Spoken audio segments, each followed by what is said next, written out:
Welcome once again to GPS, God's Prophetic Surprises, another unconventional format today. As we're dealing with lockdowns and so on right now, we wanted to keep the program coming to you, especially at this time. But I think all of us are needing just a little bit of assurance, just a little bit of understanding, just a little bit of comfort.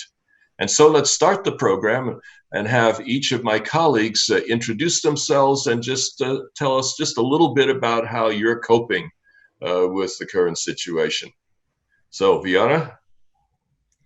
I'm Viana Chambers from the Calamasa Church, and I serve the children at the church, well, everyone, but especially the children. And something that has been meaningful to me during this lockdown has been finding that the families in my community were a lot more connected than I thought. And it was just such a joy to see them all over social media posting pictures of like the journey of the struggle of doing the homeschools through bonding. But that's kind of what I'm seeing most, is that like family bonding. I'm seeing a lot of people on walks. So I'm so encouraged. This has kind of been like a dream of mine, like a unicorn dream, right? To see, oh, I wish families would spend more time together. And now here we are. So that's been pretty neat. Great. That's wonderful. Philip. Good afternoon, evening, or morning, whenever you viewers watch this. We want to just thank you for having us here in your home via video. My name is Philip Milosavljevic, one of the pastors at the Loma Linda University Church. My family has been doing a lot of gardening lately, and it has been rich. My wife literally planted all kinds of things just lately: watermelon, squash, tomatoes, arugula, peppers. I mean, you name it. And we built a fence because our little 14-month-old is running like crazy, so we don't want her to go out on the street. So that's a big one for us. Awesome. Yeah, my wife's been doing a lot of gardening lately too, even brought in a couple loads of manure. And so it's been smelling quite gardeny anyway. Guilherme. Yes, so I'm Guilherme Borda, and one of the ways I guess I've been coping during this time of pandemic is family.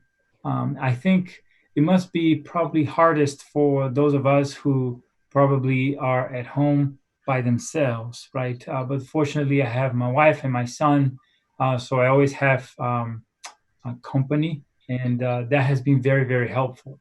So I think we need to think and pray for those who don't have that opportunity, right? Who are at home, or maybe feeling lonely. I think many people have already been feeling lonely for a long time, right? And I think this has just even exacerbated that issue. But so just one thing also I wanted to throw out there, so we may think about those who are maybe going through loneliness. Well, I've noticed that one of the beautiful things about Zoom is it's a way that you can have an extended family all in the same room together without total chaos. I mean, it seems to manage the back and forth better than some other venues had been. Well, some of you may be noticing that Shifra is not with us today. She was planning to be up until just a little while ago, but there's been a death in the family, and she is needed there with her family at this time, and we appreciate very much all that she's contributed in other programs, and we'll be seeing her again soon, I believe.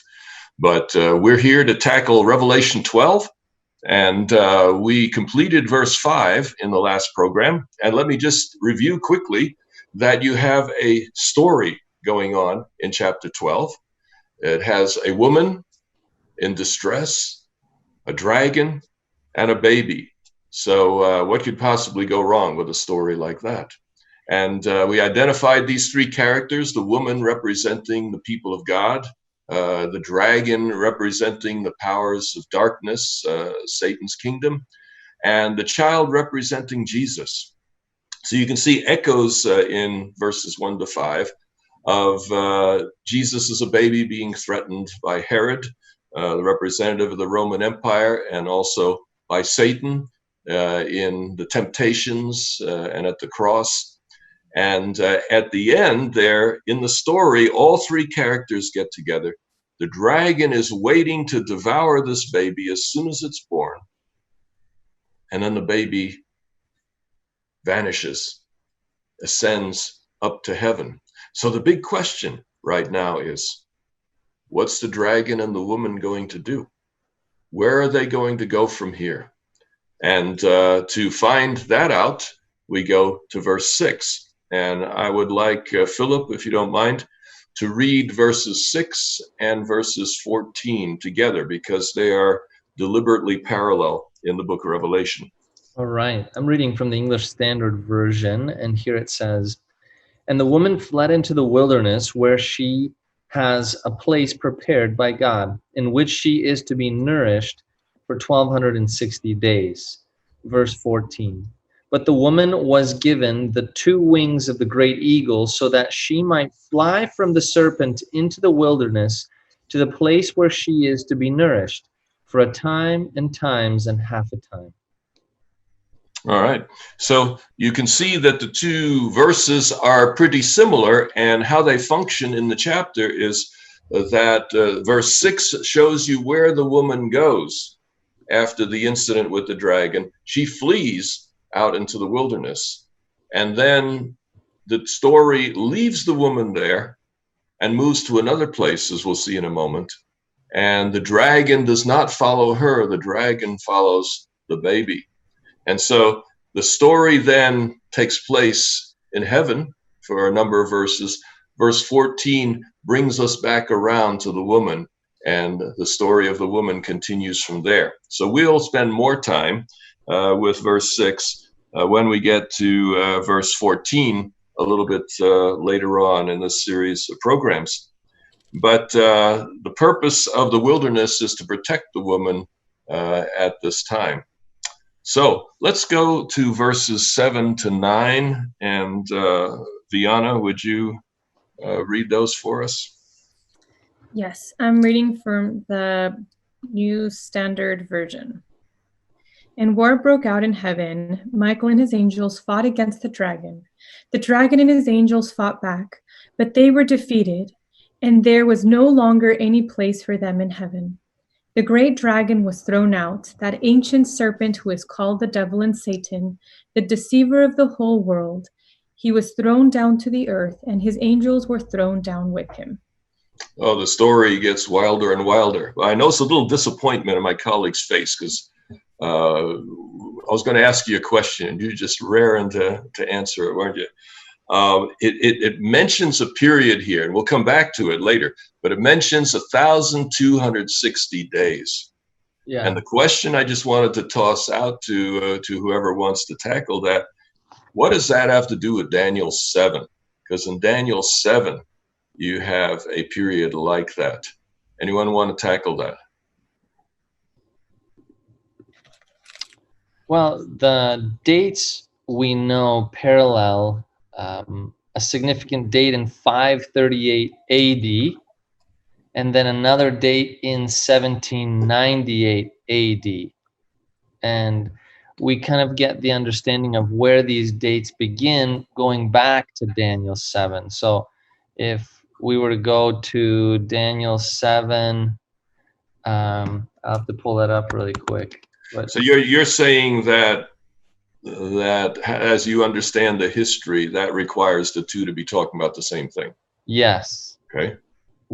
There you have the four beasts and the Ancient of Days, the Son of Man given dominion, and then Daniel's vision is interpreted, and there starts to be this clear picture that emerges and why those dates emerge and what happened exactly. All right, guess we'll have to get back to Daniel 7 when we come to verse 14. Yeah, that's a good suggestion. Guillermo, you were going to say? One of the things that makes one wonder and draws one's attention to Daniel 7 is the fact that in Daniel 7, verse 25, we have the reference of a time, times, and half a time. which is, we also find that in in chapter 12 of Revelation, in verse 14, right, where we have a time and times and half a time. So that same specific phrase definitely makes one think, hey, should we consider these two together, right? That's one of the things that would draw the attention of the reader or of the interpreter to that passage in Daniel, especially as whenever we're reading Revelation, we should think, is there anything in the Old Testament that sounds like it? And then you go and then you check it, and then you see if it makes sense to see them together. Oh, I like that a lot, because you see, if you just had verse 6 to go on here, it's 1,260 days. And in Revelation, I mean, in Daniel 7, it doesn't say that. It says time, times, and half a time. And you don't even know offhand what that means. You know, what does time, times, and half a time mean? It could be almost anything, you see. So how do you know that the author of Revelation has Daniel 7 in mind? You know, Philip suggested, you know, that if there seems to be like a common history, we're at a similar point in history, and I think that's true. We can come back to that at a later time. But in verse 14, the time period's repeated, and it uses the exact language of Daniel 7, time, times, and half a time. One of the principles for determining allusions is the more rare a particular phrase or wording is in previous literature, the more likely that there's a direct connection. If time, times, and half a time was said 1,000 times in the Old Testament, you wouldn't know from that alone what text is referring to. But because it's only in Daniel and only in chapter 7 and chapter 12, 2 times, you have time, times, and half a time. By mentioning it here in the book of Revelation, I think the author is connecting you without question to Daniel 7 and Daniel 12. So good job. I think we've given some indications there of how we want to go about it. I will mention that before we move on, that this time period occurs 5 times in the book of Revelation, but 1,260 days occurs here and also in chapter 11, verse 3. Then you have time, times, and half a time in 12:14, and then you have a third period, 42 months. That's right. 42 months is in 11:2 and 13:5. So you have the period 5 times, and the interesting thing is, whenever it's 1,260 days, it's about the people of God. Whenever it's 42 months, it's about the enemies. So in chapter 11:2, the enemies are trampling the temple for 42 months. In 13:5, the beast is persecuting God's people for 42 months. Here, God's people are fleeing into the wilderness for 1,260 days, and the 2 witnesses testify in sackcloth for 1,260 days. So it's just enough of a pattern that there must be something to it. But just calling attention to that. When we get to verse 14, we'll have more to say about these things. But coming back to Viana reading to us about the war in heaven. And let me go to verse 7 once again. For the NIV, New International Version, there was war in heaven. Michael and his angels fought against the dragon, and the dragon and his angels fought back. So what happens to the dragon? When the male child is whisked up to heaven, where does the dragon go? The woman's out in the wilderness, he could chase her.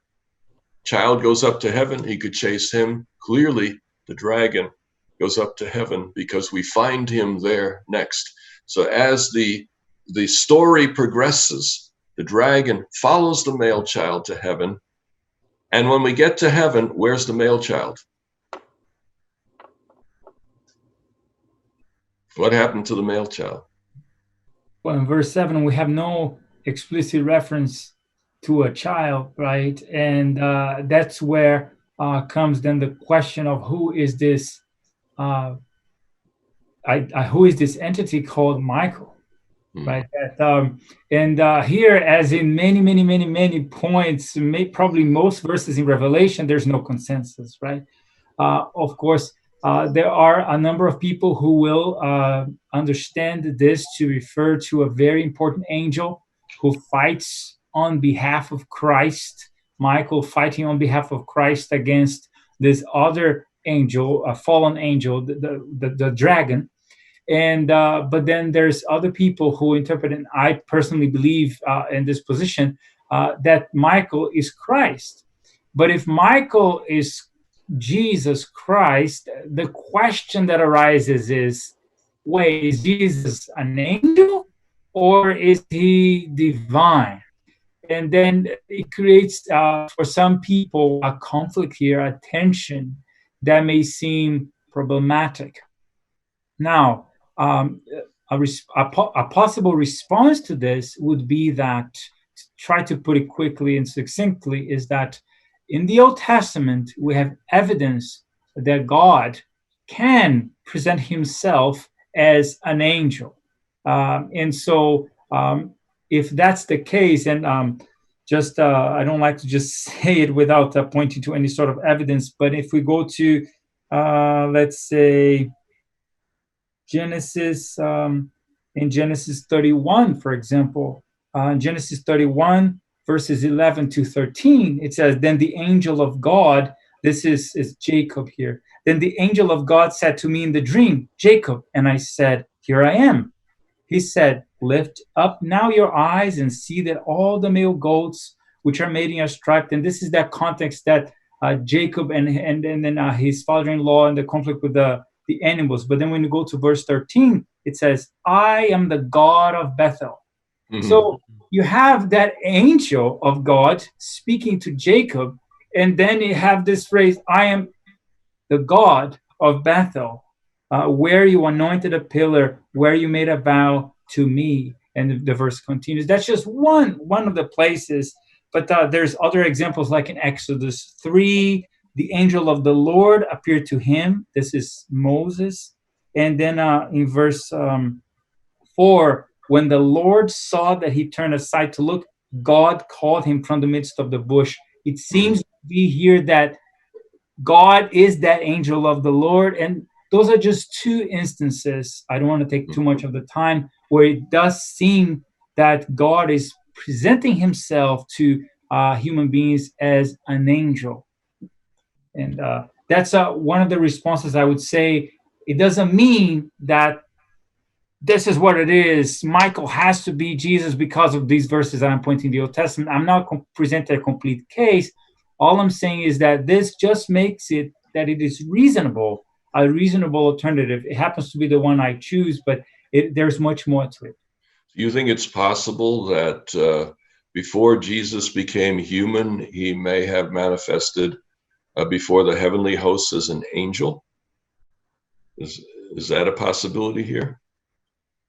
Jesus, the interesting thing about Jesus and his role in the Trinity, it seems to be that Jesus is the person in the Trinity that relates to the creatures, sometimes in creaturely form.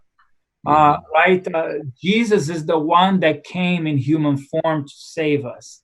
And there's other texts, and many people will make the case that Jesus is the angel of the Lord. If that's the case, it does seem to be that as in his role of the Trinity, in the Trinity, Jesus is the divine person that sometimes manifests himself in a creaturely appearance. So I think that is indeed possible. Of course, it is a discussion that may be quite long, but I do think that this is a possibility.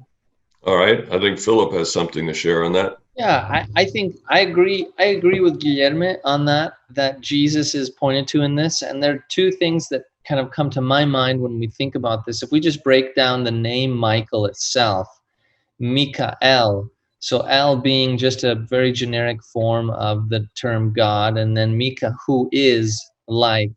And so just simply adding those two together, the definition of Michael is who is like God. Mm-hmm. Why would an angel be given a term, a name like this? Who is like God? Could an angel ever be like God? No way. the only one who could ever have that reference would be Jesus himself. Who is like God? The Son. The Son is like God. That's the first point that came to my mind. And then there's another one, but if you had something, Guillermo, I see you raising your hand. Just because it is exactly on that. It's just that some people might come to you and say, yes, but haven't you seen, like in Numbers 13:13, there is Sethur, the son of Michael, and from the tribe of Naphtali. And so that's true. This is maybe like, more so of Michael may not necessarily be a name that is exclusively sure applied to this angel. It may be applied to just regular folk, sinners, sure. right? So I just wanted to bring that, which Good is a point. counter evidence. That's so a good point. Is about God, but many people in the Bible have names about what God is and what God is not. Good point. Good point. And I guess I use that more so as a lower level explanation, kind of along the lines whatever you said, and then adding this in addition to. But the last thing, or wait, did you say something, Dr. Paulien? Sorry. That's okay. Go ahead. Yeah. The last thing would be also that this term Michael is used in Daniel as well, where it uses another term along with it, the Lord of Hosts, which was only used for supernatural creatures, some divine-like creature. And the only other place that that's found is when it was referring to God himself fighting. Mm-hmm. So certainly, this Michael concept is interesting. It thought just occurred to me. It almost would have been good if God had called Adam Michael, because he was created in the image of God, and Michael means one who is like God. So that could have worked. Yeah. Viana, we were talking a little bit about Michael before. Anything you have to add to this? No, I have questions for later on, but please proceed. Okay. Why don't you drop those questions now, and then we'll take them up as we can.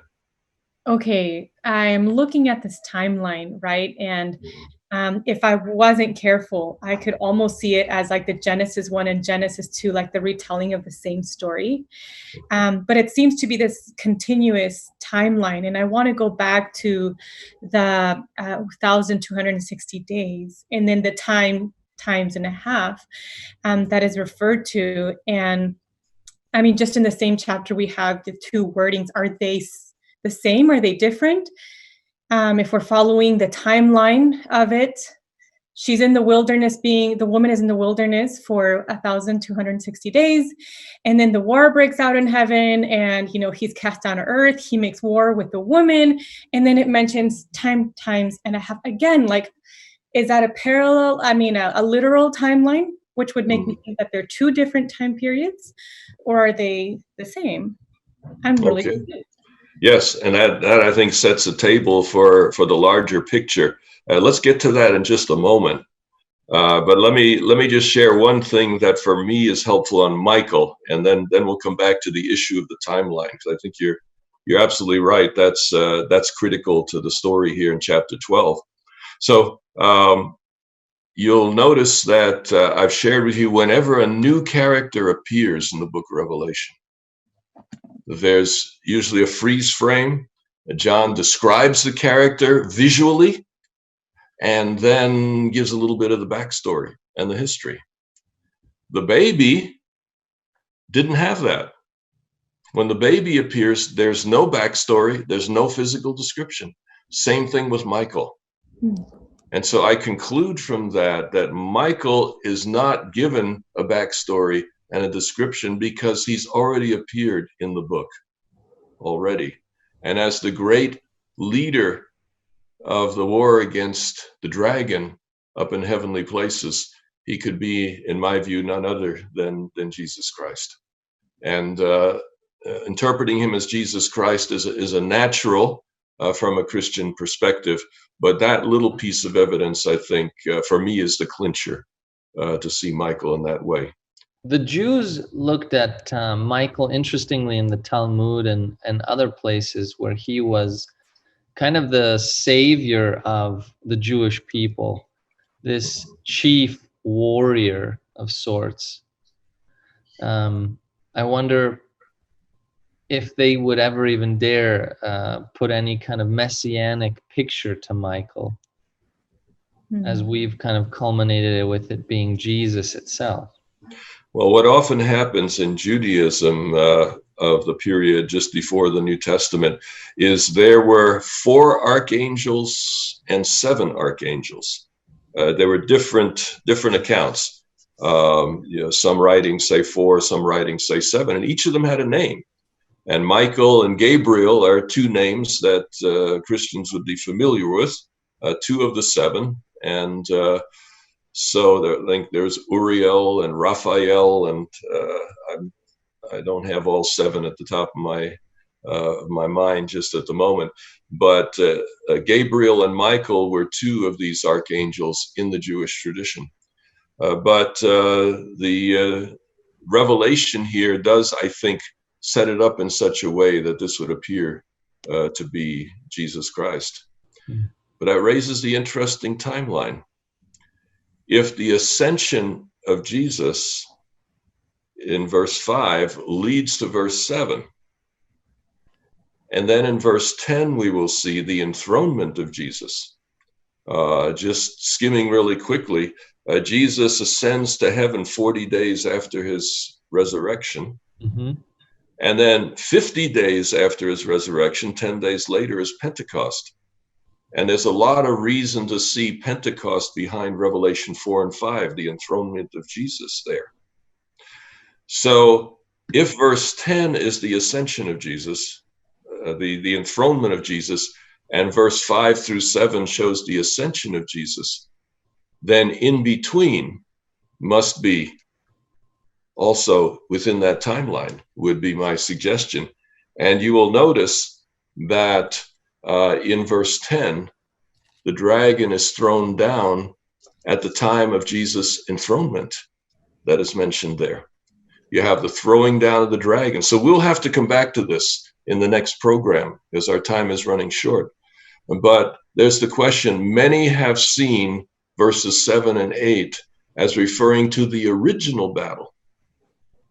And I don't doubt that it echoes that original battle, but in the context of chapter 12, verses 7, 8, and 9 are talking about something that happened in relation to Jesus' ascension to heaven, in relation to the cross, etc. Where do you see that, Dr. Paulien? How do you see that in there? Explain that to us. Well, we'll get to the verses in detail when we move forward. But just looking at the top, you have an ascension to heaven, you have the war and the enthronement. Bang, bang, bang. And you'll notice in chapter 5, there's no Satan. So unfortunately, our time is up.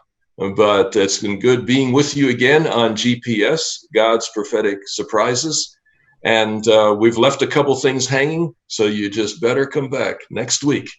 And we will continue with Revelation 12, beginning with verse 7 on God's prophetic surprises. God bless you.